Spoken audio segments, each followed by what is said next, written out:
men me ko tayechi ni what scientific hospital Dr. Nemo the womb and penis repairer no Ajama Bedu enterprise some of the sister macrobaye or the sister spices so ababeka home divine obaba center or cheba pada no or sunya be a beboa aseda clinic laboratory was bra no hwe nipaduanum sabre eboa wo je no atete so ekra anopa yene de kase ebrewo eyeme Kofi Apia mene ohene nana kwache adiefe ma ye na ye hutiawa ne mfa kase be mu nchiremu mbre ahwefo ene etifo so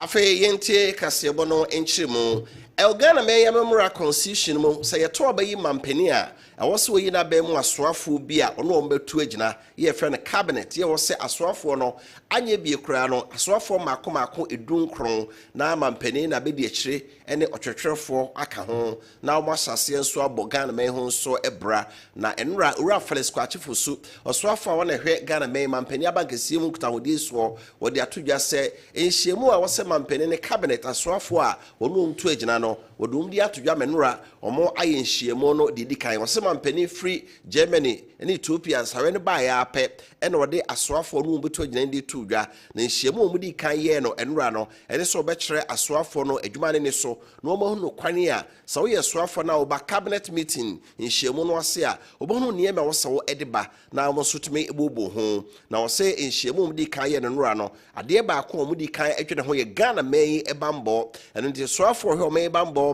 ene amanwe nsɛm so wɔmo ena ɔmo di kan eka kyerɛ mampani sɛ sɛdeɛ Ghana ma bambɔ etienie na afi ho adwen bia nso ɔmo no ɔmo aka ɔsaka bio sɛ asoafo no gidi ye sɛ Ghana ma bambɔ di mu wia no ansa na adwuma bia aka echi no etimi aye na de apre yedie no nkoso de ama ɔman.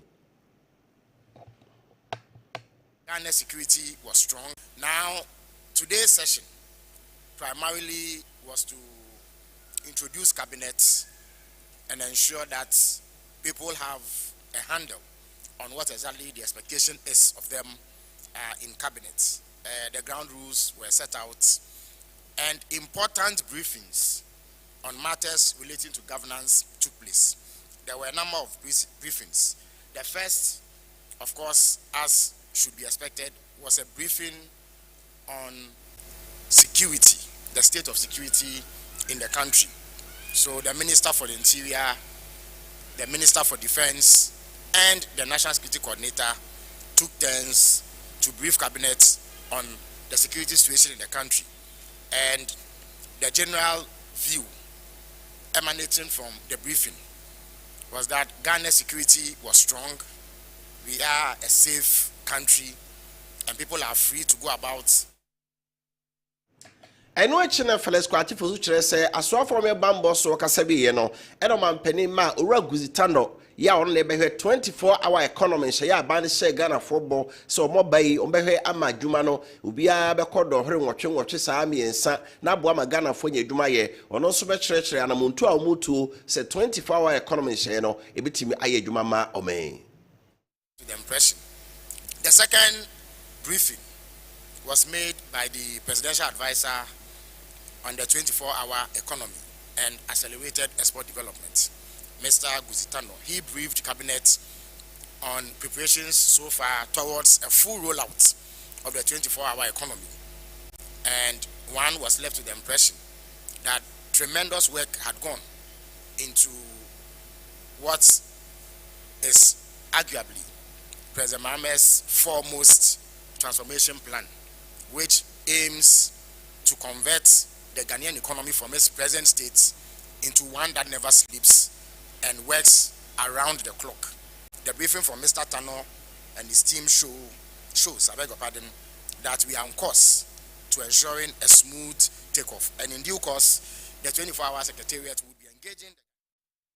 Ne krakra no Felix Kwachifo so kyerɛ mu sɛ de otwa to a kasaye na ɔkyerɛ de meyam kɔ so afɔ he mes kasem so Dr. Kisla Sofosen ɔno nso kyerɛ sɛ de Ghana mes kasem totoye no aban no ɛyɛ nhyɛ aban ɛde bɛyɛ adwuma free sabre ye bɛboa ma Ghana fo nso how ne a wɔkyerɛ aba esikase mu no yɛkɔ mu behare kakra. Responsible for finance. As you may be aware,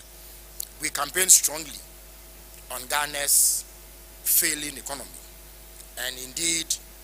our fears were borne out when the finance minister made his briefing. The situation is dire.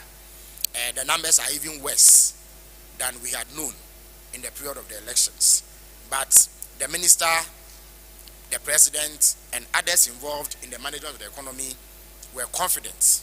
that the proposals, the policy propositions, and the program that President Mahama has put on the table were sufficient to turn around the situation. And Yedi ni chiremo ewo my Ghana bambo mu nsemu na okọ Bogatanga na se boko a ese eyabusuafo nyina nyinim sem se eho enyo efiri afi etwa mu no ede ba na wiye no mentimo ase esi efa ahensem ho no nipa baburu du na fa mu here wonom kwa enam soma aban ni soafo no mo he bambo mu nsem so sabre no ede ohye na curfew to o manfo so nwumre no ndo na obi ada homachi no nan na obetimi asore afi wale nso ene na nsakra beto odwa se emimfo bi akoka akwan mu ama hyen bi free Kumasi ekro no mukojina ahye no a enipa miensa wo maku mo twagya ede ato hyen ni mo no nso ama bambo hu nsem no etimi akoyiri pa na pani no na wa west abato mpesua so wo ye emrahye bdwani onumnyamfo Peter Lanchi ni Tobu ede ato dwa se ebra so se soafo no na o he Ghana bambo hu nsem so na soafo ho afisem so no omienu ba emrahye bdwafie mu na emprempren ba bia bokontokwa na koduro o hye na ede to omo so afi wale akwamukafo ne ade nyina no omomfa ho amane nyina emobɔ emrahye for na and ko na se kwan bi won betimi afa so ahwe amasumdwe yatimi aka amasumdwe aba wonom atimi ahwe aka amasumdwe aba nto osram panifo se speaker mfre wo mo na wonom emfa ho amane emre Ghana for of Defense, the Minister of Interior, in a close sitting for them to give us update as what is happening in northern Ghana, particularly in relation to the Boko area that is now gradually becoming a Boko area, including the Wale area. I think it's a matter of worry to all of us. But I also want to recommend that apart from the Defense Minister and the Interior Minister, we should get the two chairmen of the two regional security councils involved. The chairman of the Upper East Regional Security Council and the chairman of the Northeast Regional Security Council, for them to come and brief this House what is actually going on. How can we come together as a nation to ensure that this matter is nipped in the bud? Pretended Yada swara wo Ghana may mrashe bedwafim na enra na ye World Social Justice Day eda ye yesi wo se wiase oman bi a wotimo no eni sisi wo e wo kwa bia so se ngumasua eni se binum nya kwan ko school na bi nko school adwuma eni se obi kwa adwuma mu a esisi no apomden e wo so obi anya wasem ekokoto wo se de wo fatentene kwan so we ni social justice aye pre e de amobia na enra sa dan nti no mrasa bedwani a ogina mo manfo e wo asamti dwaben onyamfo Francis uso e cha onyamu kwan e na speaker man kwan se onkasa na won kye na dwen e wo de wo se ye de boa ma Ghana metumpon na onyamfo Francis uso e cha e kasa no e no kire mu se dai e da pon na kese pa ya hwe Ghana memra constitution mu a e kire se Ghana ni bia no eni si etiatia o ya kro e fa ahode so Ghana ni bia no also otimi ko school otimi nya apomden na okọ adwuma nso bi ote a wo ye adwuma no ne bi bia so timi konkan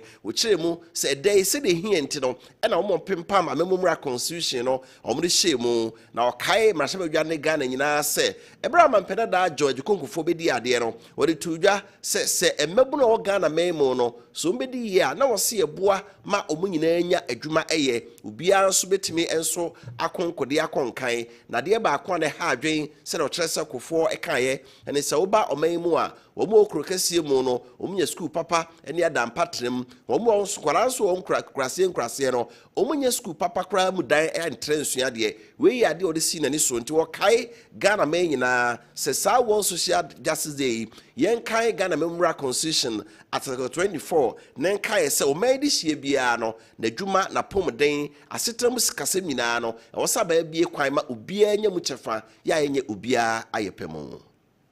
to social justice with respect to guaranteeing human rights, specifically Article 12.1 of the 1992 Constitution provides that the fundamental human rights and freedoms enshrined in Chapter 5 shall be respected and upheld by the executive, legislature, judiciary, and all other organs of government and its agencies, and that instructs every person in Ghana, whatever his race, place of origin, political opinion, color, religion, creed, or gender, to be entitled to the fundamental human rights and freedom of individual, but subject to respect for the rights and freedoms of others and for the public interest. Mr. Speaker, social justice is also extends to economic rights and fair labor practices. Article 24, Clause 1 of the 1992 Constitution guarantees the right to work under satisfactory, and it commits. Eno echi no na onyan for Francis so chan sade to aso bio se omaimu asetrasem sikasem no wosa aban bie kwan ma Ghana ni bia obetimi anya bibia ye de abo no bra sara nso na sede fa hode wo so obi anya no wasem kokoto a wo se ma kwan na obo nkro na yetie wasem ne afa ne afa o kire mu satentene anya adwuma Ghana maimu a na enema achia eno nti bra ru achachuchi kata woni abanya asem no Supreme Court kan se bre nyina no yenhwe sa na mo bia yetu no atentene be ye adwuma na Ghana ne bia no yemu no entenchia.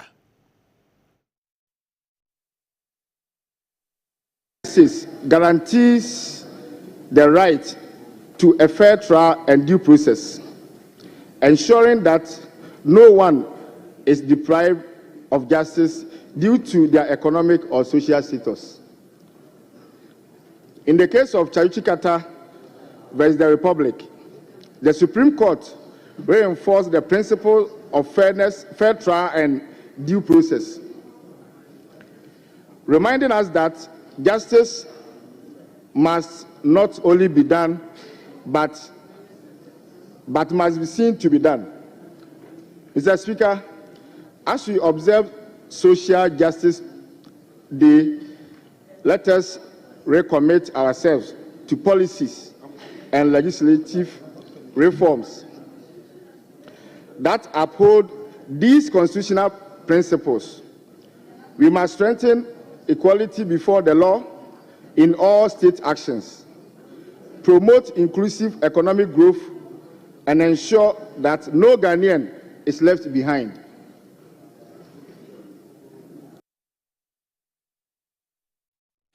Yɛde ani kyerɛ mu ɛwɔ ɔman Ghana ngumasua mu nsɛm kakra na school feeding program ɛyɛ nhyɛyɛ aban ɛde bae sɛ mmɔfra mu school dɛm bu wɔn mu na school na ani nye ho onya ɔbɛkɔ nso aduane bi obɛdie ne ho nhyɛkae nti no aban de bae sɛ mmɔfra no school dɛm mu ane amɔ aduane ama wɔn mu di na mprempren ɛbo ada so ɛde mu akwadaa bia no ɛyɛ 1 cedi 50 pesos ne saa tunsi basa no a na aduane yɛ no ama akwadaa no de okɔ na de oni kɔhɛ bia na ayara ho sɛmi pa aban yɛ ɔte adwa so ɛde aba yɛ asoafo no ne hwɛ ɛma akwadaa yedie ne nipa yedie so onumnyamfo Agnes na Momo Latte ahye Ghana for bo se 1 cedi 50 pesos e de to akwada bia tri so no ene mampani yero mahama aban no pejam e de akọ 2 Ghana cedis na aboama school feeding caterers mo no aduane no so no o matimi adane ani kakra de niema account ne mu so ayedu na mayenkwada no ko school dem a o mu su ade no no monya bibi kakra mu odun so e de abo wo yefunu mu po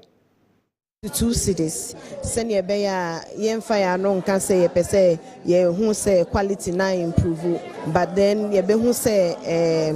nkola no yen commitment as a country and as a government no commitment no so not just in words but also action send ye be ya nkola no be nya aduane pa edi mo hu say nkola no bia started did that say pa. And we are going to continue to make sure so more basic levels and so almost so enya aduane pa edi with them.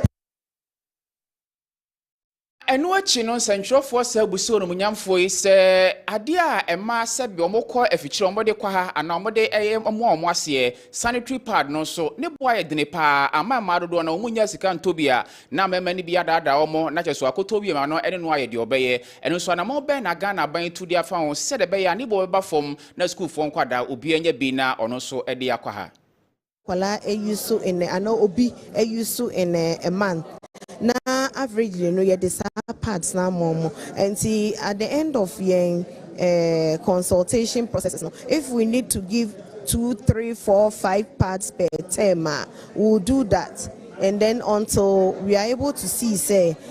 the issue of Nkolabenya sanitary pads no in schools no and affect your school co and I say affecting omuankasa confidence in when they are menstruating gradually no ye juma towards say ye be ma na ye ni bona ba fem and then also no say if we have the local manufacturing companies no something like what we did for your friend is saying some of the pharmaceutical companies, when they get the needed support,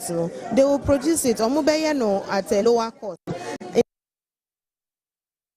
Kaseɛ wuti wa Kessben 92.9 ɛwɔ Nkran Sarasuna Kessben 93.3 Kumase Kessben television as that television so your DSTV channel 364 Go TV channel 121 Facebook live na Kaseɛ nam so ya fast the PS menweko a wo mo asoya asene ni what scientific hospital Dr. Nimo the womb and penis repairer warefo a wo hwan mo dene pa no Dr. Nimo na me kanfo na ma wa no pe o kasa na pampan boni de akiri halitosis ana wo de diabetes ati pressure na ha wo ana prostate na Kessien Dow Johnson tentemo a ni what scientific hospital bu a wo de ye ulcer ana typhoid na ha wo onase ya hyehye ana wo de no ebia ni padua ho se how bia bemu a ni what scientific hospital na obebody fidie ho aso de aba odi be mojamu hwimo hunu yade bia ntiri so no de aduru aka no Kumase ha atonsu Monaco junction no wo oni adansu ruabang de ni mehwe enkran so all mile 7 oben Janet Konadan frɛ no Juada Kosida Memenda wo 0244 08 7687 0244 0876 87 Ajiman Bedu Enterprise or the sister spices aba ye de no aduane omo sha ase agi bi no omo aduane de omo sha ase omudi ho adanse ye pa ntu so nsan kan wo de a boru adwabie omo ahodo miensa ye wo chicken flavor gold flavor and your beef flavor enso ho de opɛ ne nkwan na bomu a wo ye no na wate bi e de agumu Kumase ya oba eye Dubai Kate Dubai on sabeka bi so amedwom bantima dwon Roman Hill Pampa so ene adum nyina no ebi ewa ha enkran so okan hye na afi makwala CMB ho nyina kwa on Sabeka sister spices ni bi o fragment bedu na do bi apebia mfa so mo 0243 53 50 25 0243 53 50 25 na ye beje so Divine Hope Herbal Center na de Otwea Herbal Powder ebae eboyi pa mepacho utia no pay ne bia osisi na ye oya ana woni atenka won pemu wakote na mu nsan ya de wa pressure ha wo po ba won sabuo no ensisi so eba na ya usa na mu a eye Otwea Herbal Powder ibi na wo hia drugstore bia be obi aboru mo eye powder won saka de a no wate e de agunsu hiem num efra no onom na munum ho adakro bia nka nya kro a kebebo ma ni padua na sisi agina so ye pa drugstore na Herbal Show bia no remo na bodi se ope Otwea mepa on sabeka de wa perudu otu aton de Kumase afredi menso ha kapeba ewusunyane na naboachi aba wo nkran wo kanhyi afi boachi ansa enso Cape Coast PK Gambila enso ewo tamale ba bia bewura bia won sabeka de frempanifo na yemfa bi meso mo ewo 0591 56 55 57 0591 56 55 57 na ye beje so Aseda Clinic Laboratory se me kan chiro se emoja mu hwemu bia peso ye bia ma eboa doctor mani hu yade ha ono watimi amodro no eye Aseda Clinic Laboratory na wose wo ba me pacho ye second test wa ha upeso se sickle cell ni pedue no ma hepatitis B emoja mu hwemu wa ha afi diabetes esise yere so ba ye pressure ene ha wo anase o blood group ha wo mu peso hu a me pacho nyina ba Aseda Clinic Laboratory ye e dia ma ye bo hepatitis B pani ni bi wa ha enti onyanya bi a ye opane a ye boye be bo ho ba de afiri mo eno so oba aseda clinic laboratory a ye bobi e de ama kumase adum Kessben aseda ho se ya na oba on sabe kan yen gina be na afre na ne mpanifo e mo wapomde ho nkomo e wo 0557 522 622 0557 522 622 ye da ye ho aba ne de amno ne nsem so ato abusuafo bo so.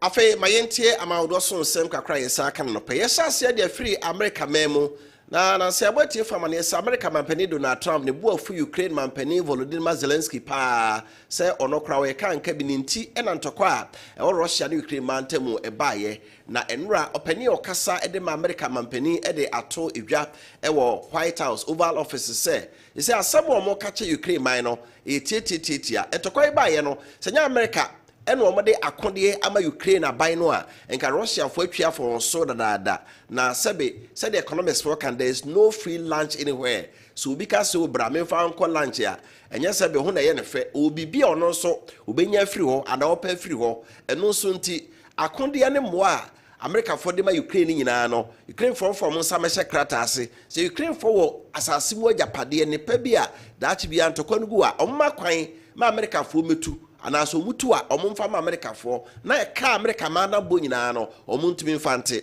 na no na mampani Volodymyr Zelensky kese da bi ontimi nton ne man ne ma America man sa eno nso nti sa apam de onyintum en America mampani buofu se hwe wo abodwe se wai sumra me kosa sumra wo so ama bijem se Ukraine man ante sa apam no ase de a ene ahwe America man be yi wo nsa ama ne se Russia fo betwa fo nso a otwa fo nso eno achi no Ukraine man pani aka so behwe na anamonto ne nkomodie bia e wo so ne America man die na ntawantawa aba mo ye fromante ase aba wo ntemu no eno nso etimi abem. If you are near call Israel, mem, we are for money, Senra, a pamo da Israel, a buying any Palestinian folk where they Hamas and Temoni say, Israel man of the sea, the Pabay and Nabi, or Mako, our Palestinian free and Semono, or better near Mono, the amount, now more Eddie, Abefi, Abewabru, Ampany Empire, Nra, Hamas for the Israel man of the pa and 9 emu Abrewomo, the Israel front is a view of Cranoa, Umuku, and San Omdomo, Kogas and Papreswo, now almost a Mono, and what the mad daughter for, so him say ampani pe iraye no wo nyina no ana na Israel ba mu mpanifo chese nipa na ya omusaka omamu no emu mienu de eno ano no na mum oba bia mu ya omode baaye one ne ba ena Hamas fo kum wo ma akoda no omde ne baaye na mu de eno ano no na mum ne maame ne de omotwe ne hunsuo na omkosɔre na nya noa enya sai ni Israel ni ne ede hye no omde baaye nti Palestinian fo nsa anko omachi bio na omde hye omkofa no mra se be ye beboa mo sampa nipa no wada ne omu nyina ede ama se no dan kye onyame ya adoma ɔkye memene Hamas fo asate ase se Israel ma no de hye ne pensia omde omote ase omunya nwui obeda ne sa ade hye ne nyina de omo ama Israel fo se be ya kakra entokwa no ekire ebetimi adwo. And that's why we Israel memo no Israel by no abamane say Palestinian for West Bank and Papreso no Islamic jihad ni akodomo aka no omo pe Israel man du ombone ama basia eso akwentufo o Israel memo no omo ya adwen so omo de atopa ye behihiem na nke free anwumre be no nan no numu kro no a amanfo apa adwuma no mokofro baase mukofie a mutimo a na baase no topa ye no ato na nke kum akwentufo no atimu nyina abeni ampa no Palestinian fo de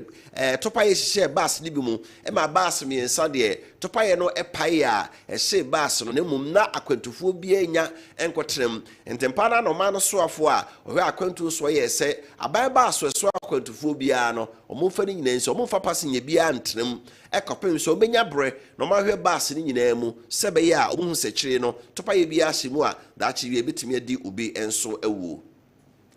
Ye kon South Africa memo ewiase ama ahodo aduo no ye from G20 omu ye nhyemu Kaseɛ ɛwɔ South Africa memu a ɔmampanin Cyril Ramaphosa ɛde da no na yɛka G20 amaya wei ɛyɛ amaya ɔmugidi sɛ wɔka ho bomu a ɔmusikasɛm no etimi gyina brane ɛno nso nti no wɔn edidi wɔn nkɔmɔ ɛfa kwane wɔn ntam adwadie betimi akɔso ɛbra no amɛn dodoɔ no a ɛwɔ ɛyɛ amaya ɛsi wɔn yie yɛyɛ amaya sɛ be yaka yɛhunu yɛn ho ano no wɔn hyia se ya wɔn mfrɛ yɛn amaya wɔn kɔsa nhyiamu yi ɛyɛ Argentina, Australia, Brazil, Canada, China, France, Germany, India, Indonesia, Italy, Japan, Mexico, Russia, Saudi Arabia, South Africa, South Korea, Turkey, UK, and afi America man. No ma frɛ Africa Union man kamunkuo and European Union France or mumra na America man say nhyiamu wei omonko. If they not say America buy and South Africa for ntawantawo bi abom ntemu a America buy susu say ekwane o mampani Cyril Ramaphosa peso ye mrebi na waje abrofo nsam nsase se be ya bibifuo benya baabi enso aye adwuma do didi so no wonye ntum nti America buy anso abofo bi anko ne mu America embassy o maso ye wo South Africa memo no ono mayi enipa ba ko ye adwuma ho se wonko na wonkosi America buy no nso anemu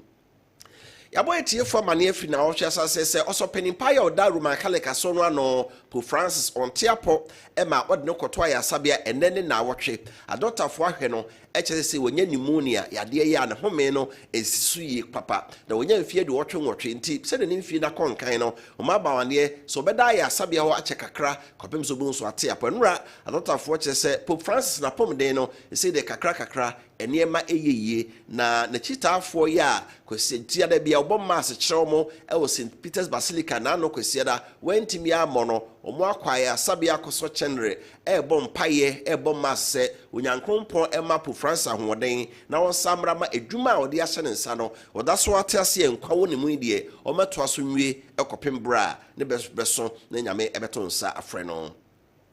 Yekowiya ma hodo so nsam no Canada abrochimemu na wotwe asase ne ebo ati fama ne sadu prebi eso akwantufo enipa ba ye dioson ensia ewiem hyankafo adwumayefo nipa nan ka ho etu ye ewo Canada memo no ankwachiri bia na etebehwefo mu a edane butu ye ma ija etu mu nanso onyamedi akwantufo atim no ho afofi ama nipa ba ye de ochitimu no okra ba akokora ni ho a ohre ne nkwa miensa no mu praye ye odom kogu aya sabia dotafo hwe omo na du pray Delta Airline adwumakuo no edea enura Delta Airline for no abamane se enipa no ote adupre no mu a onyamedi wo ho afofi a bone bia nto no wo ma obia American dollars empim aduasa $30,000 say on fancy no ho say wakọ ewu ne nkwankwanta ba bi say na dupre no eyeye no se ja to mu a kanipa no ba kokura ni ho a obenya ne trade mu na se de edupre bia ofra insurance bambo aya ye de bo ho ban no atorenche ma to say ni pay obi anye empim aduasa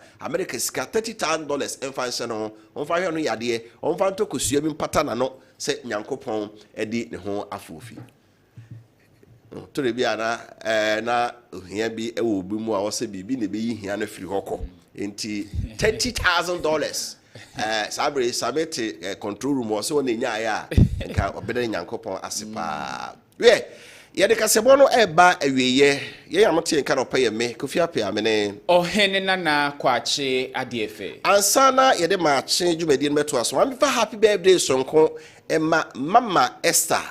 Mama Esther Deaconess Esther Boachidua ojuntuni ya wabonwom na wagidin ewo Ghana ne wiase afana nyina se enwom a obo shamanfo nkrane emanipa bebre no a na monwom so enya yaresa na esi omo eye so ene eye wawoda ti happy birthday sonko na Mama Esther yede ema wo se onyankrompon ede afe aka nkwa na ho 59 years aka fe na wonya mfie dusia ti Mama Esther happy birthday sonko nyakopon go so antre wahyem o ma ye ni adoye ni wachi ono hokafo na obusua nyina na dai enye da sonko maachi dwumadi na yede to aso kwame apia kubi aye krado Mr Speaker de maachi bro 92.9 na afi Asda television won cry 93.3 Kumasi na afi Kessben television Kumasi kodi ebetradwam ne asomo yakramo